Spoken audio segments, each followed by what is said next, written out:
my first step ever podcast, and I am Ishani Nigam, your host and producer of the podcast. This podcast is made for all the disruptors around the globe who know that they are made for something, for that one thing, but fear of embarrassment, fear of rejection, the fear of fear itself holds us back at some point in time. But hey, those are the only milestones that if we cross, we are there to take our first steps. So, welcome on this journey with me where I interview people from across the globe so that they can share their story, their challenges, and you know that even you can surpass yours. Well, what are you waiting for? Let's get started. Welcome on my first step ever. This is one place where you can always look forward to listening to this amazing stories that goes behind making someone what they are today. The confident person, whatever they wanted to achieve, they have taken the first step and they've also ventured into different industries or different professions that someone might have not heard of before because they knew that what's going on in the industry, in the market at that point in time, and they knew their strengths and they could probably create something of their own. And that's where, my friends, disruptors listening to us all across the world, welcome on my first step ever, because this is the place where you can always find that conviction, that reason why that you should keep moving towards what you want, because it is a journey that you'll take and there will be many ups and downs that will define you. So please join me in welcoming today's amazing guest speaker, Rachel Kidwell, all the way from Adelaide, Australia. Hi, Rachel. I'm so happy to have you on my first step ever. Thanks, Ashani. It's good to see you. Thank you. And before we move in today, I like to give my listeners a little background about who you are and what amazing work you're doing for the industry at this point in time. So, Rachel Kidwell is a highly regarded tenancy delivery expert with a profound understanding of the challenges faced by the stakeholders in the tenancy delivery process. And it's a very different and a new field for me, but I think for a lot of people who are listening to us, they might be aware of this or they would like to be, kind of know a bit more about it. So we will delve into it. But with her in-depth knowledge and expertise, Rachel has spearheaded digital transformation initiatives for retail property owners and developers on a worldwide scale and has been instrumental in revolutionizing the retail tenancy industry. Now, in 2016, she founded TCPinpoint, a pioneering technology platform that has quickly established itself as a global leading player in the market. But let's go and kind of trace a few steps back in your childhood, because I'm not sure, when you're growing up, when you're a kid, if that's what you kind of dream of when you become big, what was your surroundings like, the mindset around the people that grew up in? Yes, if you can take us through that. Sure. Well, we have to go back a few years. I've been around for a little while. Look, I had a really consistent, stable upbringing. I grew up in a small country town. My parents were super hardworking and worked in quite traditional areas. They certainly weren't entrepreneurs or business owners. I wouldn't really know what a startup was back then, if they even existed.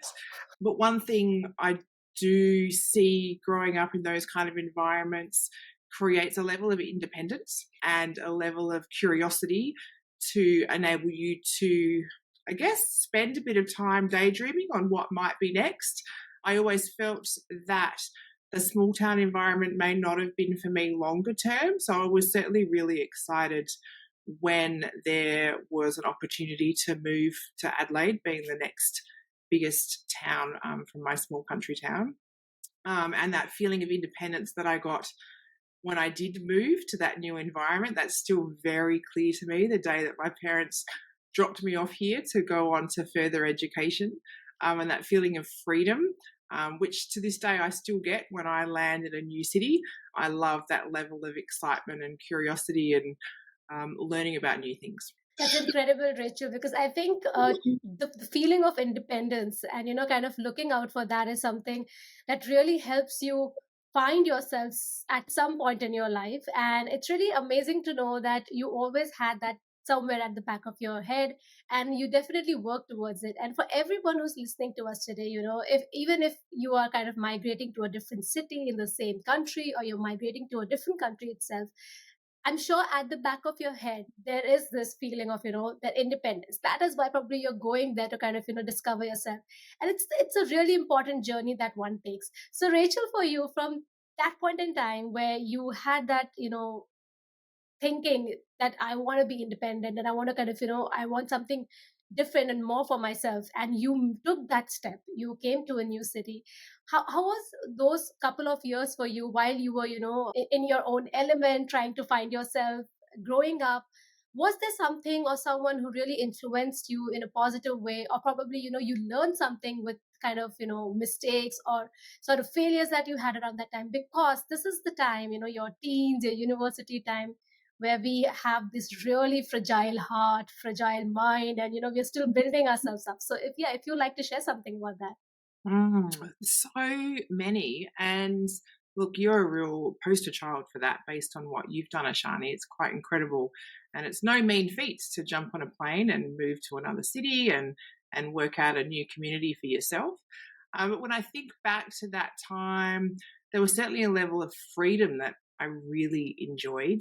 And I don't think I knew that that was something that really triggered me to be curious about what's next.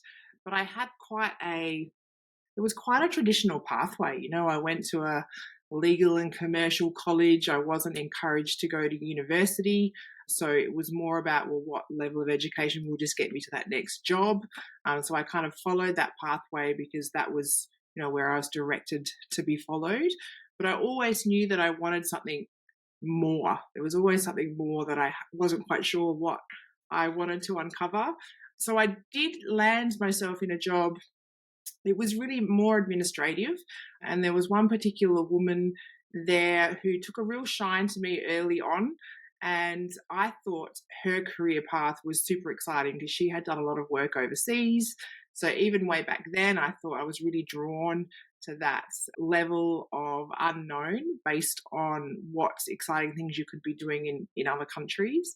So that really led me to working really hard and saving for my first overseas trip. So I jumped on a plane and went to London in 1998, as many people did back then, for the 2-year working holiday. And that is when I really worked out who I was. I think when you're in that new environment and you don't have that infrastructure around you of friends, family, community, you've got to create that for yourself. You really get to know who you are and what you want. So that really led me to those next steps of just being curious about what can I do next, what's good for me, what's not good for me. There was a lot of those types of things that we did at the time.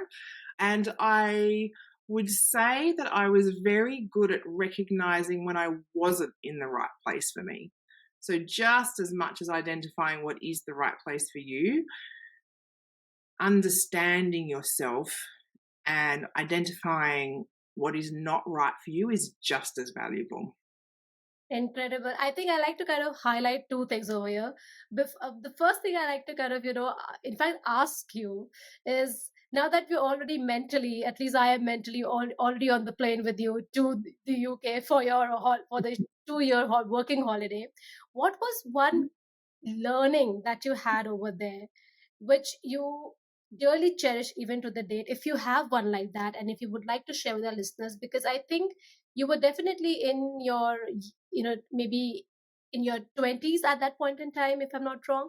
Correct. And people who are listening to us might be in that, in that same phase and probably thinking of going somewhere, or if I should be doing this. So something that can help them maybe understand what it really means to be, on your own and learning things.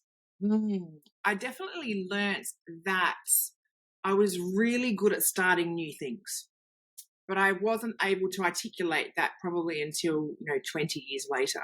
It was quite natural for me to look for that next new thing. As I said, if I didn't feel like it was serving me or I wasn't enjoying it, I would have no qualms in moving on. I think a lot of people hold on to being in one place because they think it will either get better or they're a little bit scared about that unknown. So to be curious means to be vulnerable, which means to be brave, in my opinion. So to be brave and to take that next best step for yourself, knowing that sometimes the grass isn't greener, but sometimes it is. So you've just kind of got to weigh that up about your own risk assessment and what that means for you to make that next step. That's very interesting, because I think the second point that I wanted to highlight is something that you've just reinforced is for people who are in their 20s, I think a lot of us, we are always in the dilemma of, I don't know what to do. I'm really not sure what I'm here for. And I think your experience and that, thank you for sharing it, because it helps us understand that take your time to explore yourself, to explore who you are. And that's how I see your journey, being there on a working holiday visa, doing things. And as you highlighted that, I was very sure of where I do not want to be or what I don't want to do. And even kind of able to identify that is a really big thing. So thank you so much, Rachel, for taking us through that and highlighting those important bits for our listeners today. And if they can kind of understand that it's okay, like if you are trying and every day you're learning something new about yourself, it's actually an achievement. That's actually growth and improvement. So from there, Rachel, not having a background where your relatives or your parents were into family business, but you always had that thing in your heart, want to be independent, curious, you came to a new country. How did that transition from a traditional setup in a professional sense to the business setup? How did that happen? We would love to know about what was the ups and downs, or how did it all start for you? Well, certainly the theme of knowing where I didn't want to be is pretty strong in those next steps. As I traveled, I had realized that I was really interested in the spaces that we spend our days in. So whether or not that's where you live, where you shop, where you work, the parks that you might walk through, all of those built spaces had a really big impact on how I felt, whether it be natural light or new buildings or old buildings. And being exposed to different architecture and different cultures as you're traveling around the world, you become quite in tune with that. So that's what led me. I was actually inquiring about doing a degree in interior architecture from London, I think. I made those first inquiries, but from London, I came back to Australia, spent some time here, saved up some more money. I did come home with 72 cents in my bank account. So I did have to find some work. And then I traveled again to Canada. And that is when I really realized that I had to go on to some type of tertiary education to provide myself with more options. I kind of, walked the pathway of administrative work and knew that that wasn't necessarily going to get me any further professionally if I didn't take on tertiary education. So what was supposed to be a 12-month working holiday in Canada turned into 6 months, because on my way back to Australia for my sister's wedding, I was supposedly supposed to catch a plane from New York on September 11, 2001. And we all know what happened on September 11. So that got delayed somewhat. And with all of that adventure, I did decide to stay in Australia. But that certainly promoted my timings to go to university to come forward. So I went through the process of applying for interior architecture, and then that sent me on to that next pathway of 3-4 years of study. So there was always that level of understanding where I didn't want to be, which then pushed me to that next step of, well, what will create more opportunities for me? And I do believe that you have to be responsible for creating your own opportunities as much as taking those opportunities that may present themselves to you to create that next pathway. I think when you mentioned about coming back with 72 cents, I take it as your amazing side where you have actually utilized and enjoyed to the fullest where you were. And when yes and when you did come back, I like the fact where you have mentioned that there definitely has been a lot of ups and downs, and I'm so glad that everything's okay, you're safe. It was a very hard time for a lot of people at that point in time. It's great to see that with how the external environment changes for you, what you plan for yourself, sometimes it doesn't go that way. And I'm sure that it must have hit a bit hard at the very beginning, but that's what it really makes us, understand from what you've shared that you need to create your own opportunities, and there's only a bit of time that you get to kind of sulk, cry, or what, but then you have to bounce back. Yeah. So I really love that when you mentioned it, and so that's it's really interesting to know that how you sort of started with the business mindset, and how you sort of kind of a bit tipped your feet into that. And now I really wanted to know, what were the challenges that you faced with starting TC Pinpoint, because it is doing some really amazing job at this point in Mm, time and also globally. So yeah, if you can please mm. take us through that. So many challenges. Where should we start? Well, look, in a way,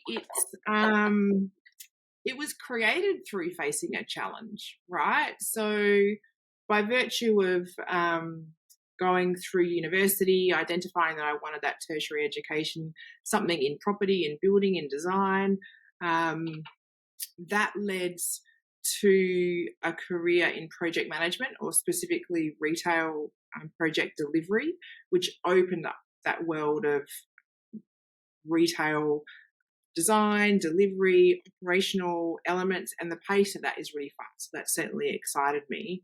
And again, following that line of, curiosity based on what you're interested in certainly led me to the position in the project management firm where I grew their tenancy delivery unit.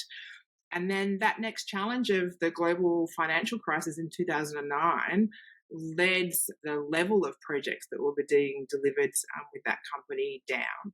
So that then made me think, okay, do I really want to be here? I was provided with limited opportunity for growth and development within that company. So again, I knew that wasn't for me. So that is when I took that first step into my first business, which was a service delivery consulting business, still Wow. within retail delivery, but on a smaller scale, which then led a pathway to my own clients like Woolworths and Fabcon, and working on projects like the Brickworks Marketplace and delivering those projects, but identifying that the tool that I really needed to deliver those projects didn't necessarily exist outside of email and Excel spreadsheets. So that's when the concept for TCPinpoint was born, Wow. by following what is it that I would need to deliver this project for my clients in a way that was scalable. Following that line of inquiry and identifying that, yeah, this is a challenge of everybody not being on the one page, not having that one version of the truth, then led me to think, well, can we come up with a piece of software which will drive that level of transparency for not only me as the delivery provider, but for my clients as well, who also need to have that visibility. Very interesting. Now, Rachel, I like to kind of touch upon one thing over here. But before that, I'd like to say congratulations on, creating and sustaining, have a sustainable business right now, because I think the period where your business sort of building and grew and now it's kind of operating worldwide, you it's it's one of the most uncertain periods in the past 10 years. So it's a great, I think, achievement for anyone who has been able to do that. And congratulations to you for that. It takes a lot of grit and gumption. And that's where I'm going to next, because I think for anyone who's a founder, CEO, an entrepreneur, besides the operational side of business and whatever the world can see, there's another thing that's going inside a founder, an owner, is a world within, Mm. because you are catering to a lot of people, your employees, your clients, but you also have to cater to yourself. How has that journey been for you? I would like to kind of understand how have you kept yourself going on, because for a lot of listeners who are in their early 20s, or even who are in their mid 40s or 50s, who listen to us and they start their second inning, it would be really nice chat to kind of understand how things, how do you keep your mind calm and going on the journey. There is no guarantee that that happens consistently. It's definitely not So for the true. faint-hearted. There have been countless challenging times. COVID was not good for us, but I've always believed that in challenging times there comes opportunities. Work out a way that your business model can operate with different levers. So how can you push and pull different levers based on what you need to do to keep moving forward? And moving forward may also mean maintaining for a time. There is nothing wrong with that either, whilst you're working out what the market's doing, continuing to be curious about other opportunities within the market. So maintaining is not a bad thing, because that also gives yourself a bit of time to breathe and to work out, well, what is it that you want? Because you should never make a big decision when you're hungry, tired, or stressed. They say, you've got to be in a really good place to be able to make big decisions. I have worked with a mindset coach all the way through, pretty much since 2018-19. I've worked with Julie, and she's been a really big help of having someone who's a soundboard and to help you get clarity of thoughts. We all know that we tend to go down a bit of a rabbit hole when things are tough, and you need somebody to, bring yourself up to that, as well as surrounding yourself with two different kinds of people. One, people who understand what you're going through so that you can sort of lament and talk out loud about problems and solve them, but also those that don't, so that you're not, don't understand business, so that you're not necessarily, within that environment all the time. You've got to try and switch that brain off. So I would suggest two key things there: a coach of some sort who you can unapologetically be yourself, and secondly, a good, supportive, buoyant community around you of people that will listen, because that then helps you to get very clear on what you need and what you want, because at the end of the day, nobody else can tell you that. Yeah, I think the value of any chat like this, comes from our guest speakers being so candid and honest about their journey. Because when you can, be really honest and tell us how it has been for you and the learnings that you have and you share with us, it makes us feel that we all are humans. And I think with the two key takeaways that you've mentioned, the third one I would like to kind of add from what you have mentioned today is very important, that even maintaining yourself at the level that you are in at certain point in time, even that's achievement. We always fall in that mindset, that we have to constantly keep achieving everything every day.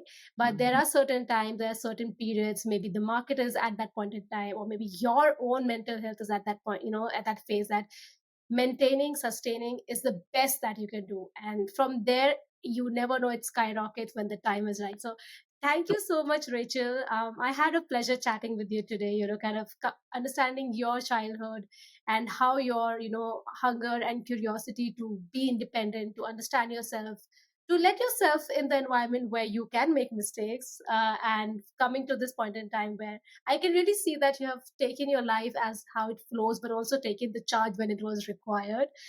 So it's lovely to kind of know about you. Thank you so much for being on my first step ever.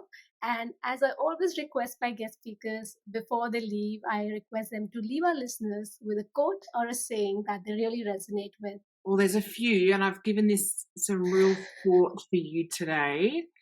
I am going to give you two, actually. I'm a huge fan of Brene Brown's.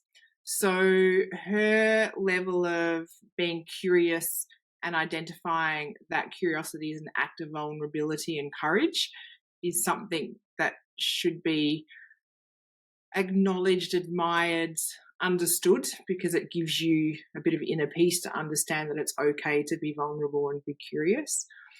And remember that being curious and consistent will create motion. So those themes around that, add a bit of experimentation, and then you've got progress. Yeah. And the second one is make your bed.